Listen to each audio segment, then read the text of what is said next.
Hey, welcome back. Another day, another vlog. Great to have you back for this Friday session. Last day of the week.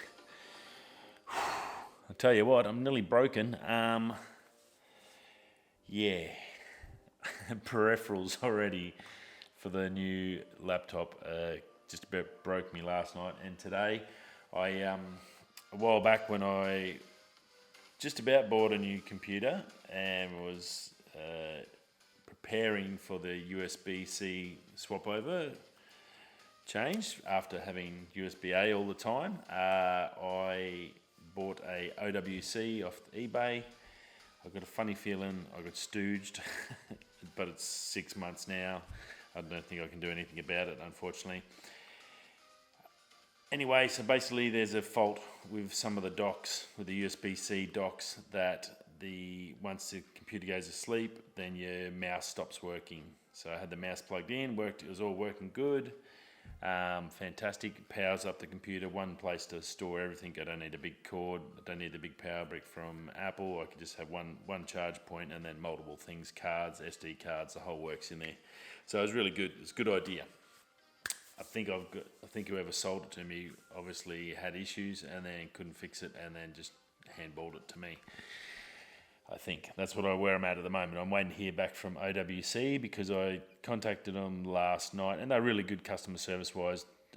Unfortunately, the firmware update for this I guess a brick or porting device or dock is you have to have Windows to upload the firmware. That sucks. When you've only got an Apple and you bought an Apple device for an Apple, now you've got to find a.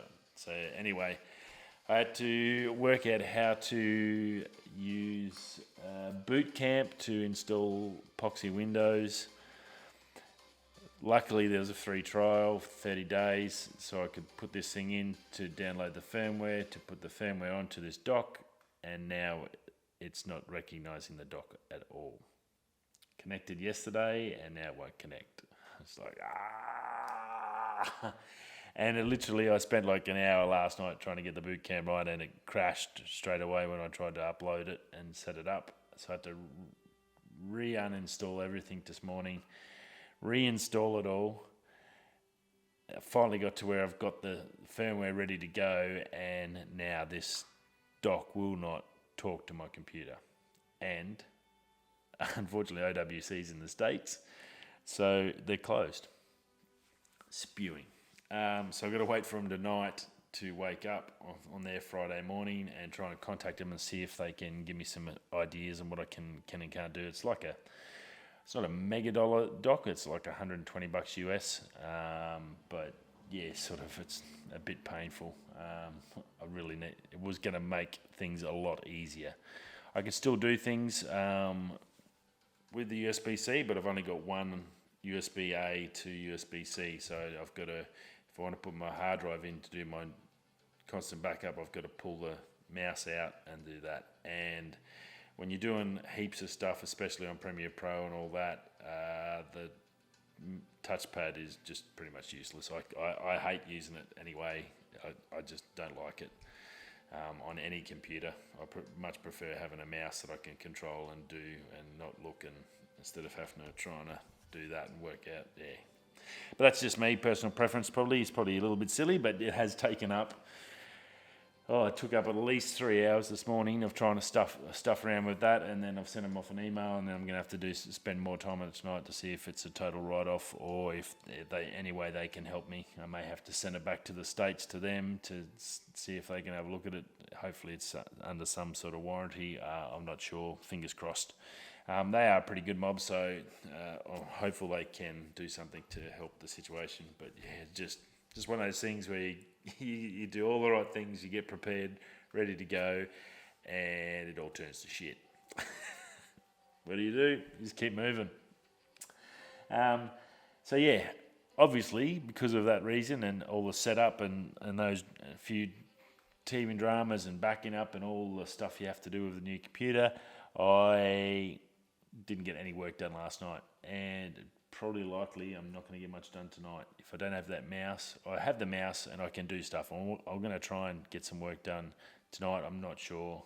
And we're going away tomorrow morning for the weekend, so that definitely can't do anything while I'm away. So I won't be taking the laptop. So yeah, it's going to be tricky. I'd say I'll be back to fresh start Monday. Yeah, that's life. You get that. I will catch up when I can. Now I've got the new computer. It should be a lot quicker and smoother to get stuff done. I just need to get that all sorted out, and then we can sort of move forward and onwards. Rightio. Just a reminder, next week when I've got all this stuff sorted, I should be able to smash out that unboxing videos, which will then, that MacBook one for the MacBook 16, that'll be the one you need to leave a comment in to win the comp.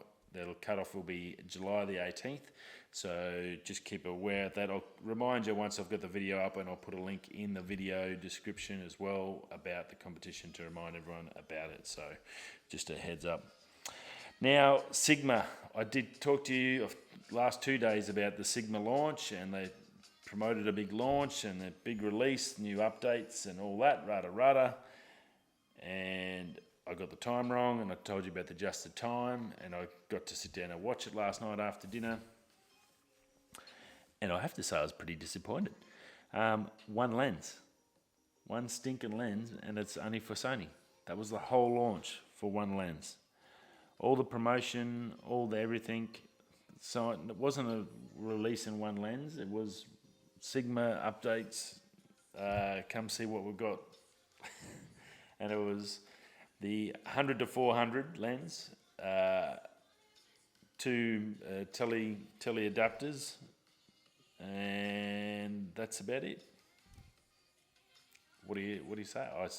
It's hard. I love Sigma. I love this lens.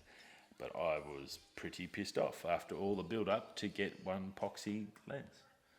That is really specifically for a certain people. It's basically going to be for sort of outdoor, I guess, bird watchers and or stuff like that. It's not really a lens you're going to carry around just to take normal photos. So, yeah, I thought it was strange. I think they way overdid the media on it because it's, yeah. But anyway, this is the lens. I sat down. I had to sit down and watch it because I was waiting for something else. So I got the full gist of it. It's 100 to 400 mil lens, F5-6.3 DG DN OS, L mount or Sony. So basically, Sony mount, L mount alliance. So pretty much useless to all us Canon users, or Fuji users, or anyone else. So it's a bit weird. Now it's 1.1 kilo, 86 diameter, and 98 millimeters long. Or 198 millimeters long, I think. No, 98 millimeters long. I think it's 98. No, it might be 198 length. Yeah, sorry. My notes are a little bit hazy here. So really compact, great little zoom. You can either push, or you can either spin for the zoom out, or you could pull it out as a dual action one they call it. So I thought that was pretty cool. Minimum focus was 1.2 at the 100 mil range, and at 400 it was 1.6. So not too bad for a big zoom lens. It has IAF as well built into it. Yep, and that was pretty much it. A really nice lens. Jared Colin did a review on it today over on his channel, and the images were really sharp, good quality for the lens. Really, really nice. $950 US, so that's about $1,500 Australian. Compare that to the 100 to 400 G Master, which would probably be $3.5 grand, or well above $3 grand. It is definitely a good viable option if you are looking for a zoom. Now it's going to be available in July, and also they brought out a 1.4 and a 2-time teleconverter as well, and the Sigma USB as well to adjust for the Sony stuff. Now I did tell the other day they have still brought out the EFM USB adapter to do all your upgrades for your lenses for the EFM, but that was just like dumped out. That wasn't even any sort of release. That was just thrown out on the rumors, and it's active. I'm not a big zoom user, and I know there's a lot of guys that use them for animals and doing all that sort of stuff. I didn't know it was that huge a market, that it was required for one lens to have a massive big budget spend on media and just promote it like it's going to be the biggest thing ever. And that's what it sort of come out. They only briefly mentioned the three primes that come out in July for the L mount. So those primes that were already out on their normal size lenses on the full frames that we got last October for the M mounts, that's the 16-30 to 56. They are now available in July for the L mount Alliance. So that was good, but that only got a brief mention. Now those three lenses are amazing. But yeah, I just, it still got me befuzzled. Why such a big fuss for this lens? It's not going to be an everyday lens. It's going to be a specialty purpose lens. Yes, it's small that you can throw in your bag and all that, but you could use it for landscape, for like your big panoramas and stuff like that. Yes, you could use that, but it's a massive lens. You're not going to have it in your everyday carry, I don't think, for a majority of people. As I said, I think it's more of a specialty lens, and I'm still not sure how or why they had such a big show for it, and that was the whole show, just that one lens. And they waffled on about all its amazing technical abilities, which is fantastic, and it's a great lens, and I've seen the photos it can take, and it does what they say. It's an amazing lens, but it's just one lens. Like now, so anyway, that's enough about that, because let's talk about Canon, and this is what it gets me befuzzled. That was a show where they didn't tell us anything was going to happen, but all we learned other than it was going to be all the new releases, and it would end up being one lens.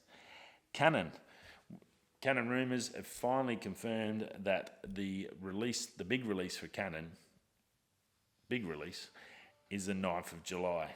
Now, the releases of that day, the ones they're going to release on that day, Sigma, I hope you're listening, because you released one lens.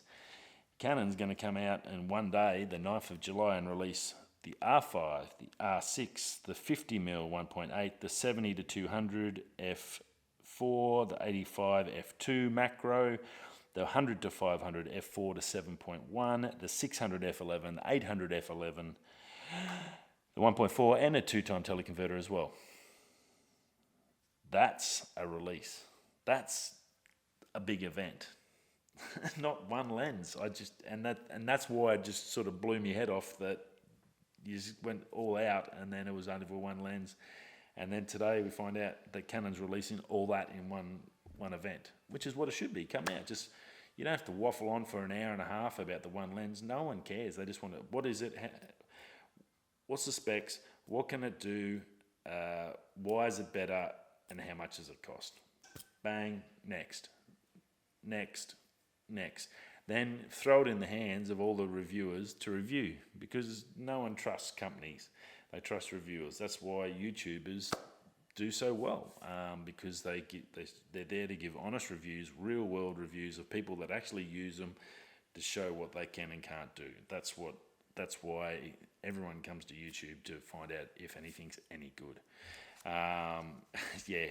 No one needs all the technical jargon. Some people like that, but 90% of them, I'd say, just want a real world, no bullshit. Yeah, it's friggin' good. Go buy it. Or as a lens, it makes a good engine valve. So yeah. Anyway, so more back onto Canon. Sorry, I just couldn't help myself. Rightio. So as well as those releases on the 9th of July, we're going to get from Canon. We also got some details. The R6 is going to ship in August, and the R5 is not going to ship till September now. Obviously, COVID issues, the virus, and all the dramas that's caused across the planet has pushed that back, and they're going to go this R6 first. So we did also get some more specs from the R6. Now we've heard bits and pieces about the R6, but it's pretty much been overshadowed by the R5. So I thought I'd run through them again just to give you an update. So the R6 price is going to be $2,500, around about that mark. It's a 20 megapixel, it's got the IBIS, it's 1220, so 12 mechanical 20 frames per second. The video is where it's going to be a lot trimmed off compared to the R5. It's 5K oversampled video, 4K for 60p, and full HD in 120 frames a second. It will have C-Log, so that's good. It is 10-bit, that's really important, that's good. That's going to give some good colours, definitely cool. It's going to have zebras in there. So I think it's the Panasonics that have the zebras for your peaking and stuff in your image. So that's really good, especially for guys YouTubing and vlogging. You can see when you're clipping out by the zebras on the little screen. So it makes it a lot easier to adjust and set your shots up. AF is going to be the same as the R5. No raw video. There's only a difference. I don't think that's going to matter to too many people. I think it's still going to be pretty good for what it does. I think this one's more of a high ISO machine than it is a video machine. The R5 is more video centric, where I think the R6 is a little bit more pulled back on the video side and a little bit more photography side, if that makes sense. Dual SD cards, so no CFS Express in that one, so it's both dual SD cards, which probably ain't too bad. With that announcement about the new speed upgrades for the SDs, I don't think that's really going to hurt this long term either. AF head and animal, it's going to have that in there. The 5 million EVF, same as the R5. No top-down screen on the top of the deck. I don't think that's really going to affect too much, especially photographers. Video guys that are working down here, they can see the stuff that maybe affect them, but generally most time photographers going to be shooting, or they'll look at the back, but they'll know their settings before they shoot, so I don't think that will be too bad. Build quality, they say, is going to be not as good as R5. Well, the R5 looks like the R, so that's plastic and not much else. The build quality is the one thing that hasn't really been talked about in the whole event of the R5. And I compare having my hands on the 1DX Mark III, the new one, at the opening back a while with Digi Direct. I got to go along to the Canon event. That thing is a friggin' powerhouse. And I've just got myself a 1DS Mark II today. So I've got a big monster coming, waterproof, or not waterproof, but fully bloody splash dust drop proof, the magnesium frames, all that grunt and power. That's what you want from the top level cameras, and that's why the 1DX is where they are. I think I've mentioned that a few times. So I think that's why they won't go. You need that 1DX because that's the pro camera, something that can take a flogging. The R5 doesn't look like it's going to be at that spec unless it changes from when Peter McKinnon had it in his hands. I can't see it being. I don't think I'd trust $6,000-7,000 worth of that camera at EOS R level, which is really no different to, I guess, the M50. Maybe it doesn't look that robust. So I think that's going to be the biggest thing. So if they're saying the R6 is worse than that, that doesn't bode well. I'm not sure what that means until we get them released. We see and we get the actual details on the build. So I'm assuming now that the R5 has to have the magnesium frame. It's going to be fully weather sealed, dust, fully, all that sort of thing, similar to a 1DX. If it's not, well then that means that's going to be the same as the EOS R, which means the EOS 6 must be instant camera. But yeah, I don't think so. I think they're probably going to be very, very similar, except for maybe that top display and maybe some finer details. I can't imagine there'd be too much difference.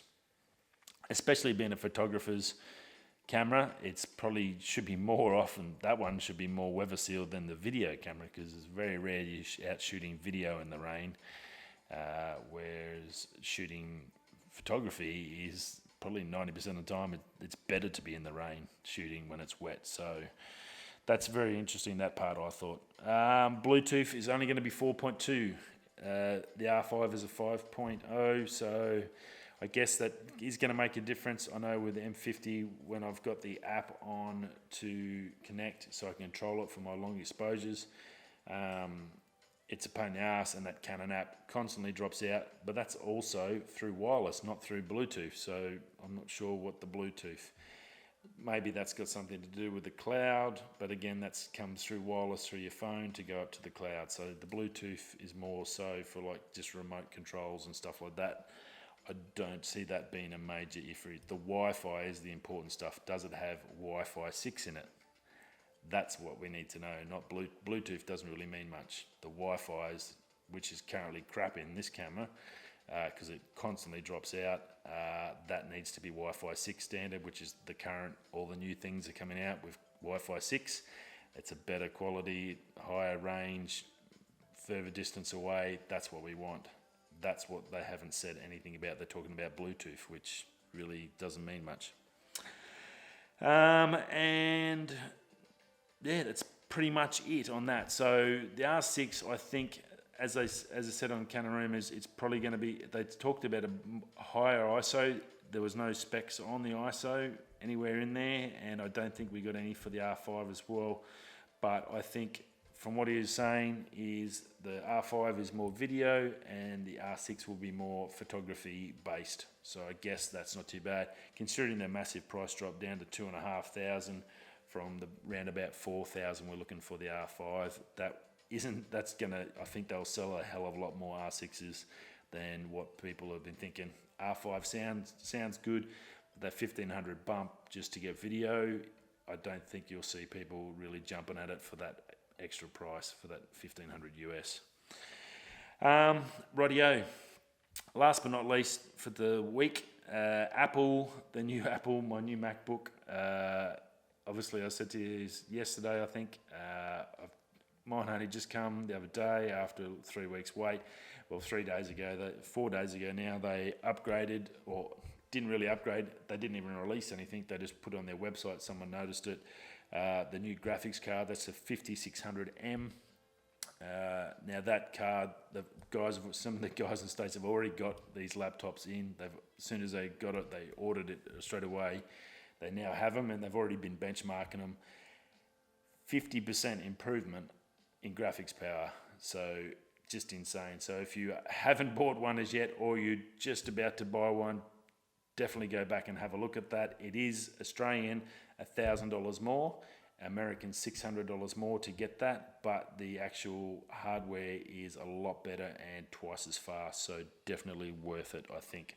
If you're going to spend the $5,000 on a laptop, the extra 1,000 would, I think, it would see you last another couple of years having that graphics power in there, because that's the one that seems to constantly, you need more and more and more as time goes. So getting that little bit's going to probably be worthwhile long term. So that's about it. I've got to get back, and hopefully I've got to wait till 8 a.m. in America, which I think is still a while off. But yeah, get this done and do some work, and then catch up with you on Monday. Thanks for stopping by. I will see you all again Monday. Have a great weekend. Stay safe. If you haven't subscribed, hit the bell so you see us again Monday. Definitely have some videos out for you next week. Yeah, my apologies for that. There's a fair bit going on. I've been doing a heap of recording at home, getting stuff just to pile on top of me for work.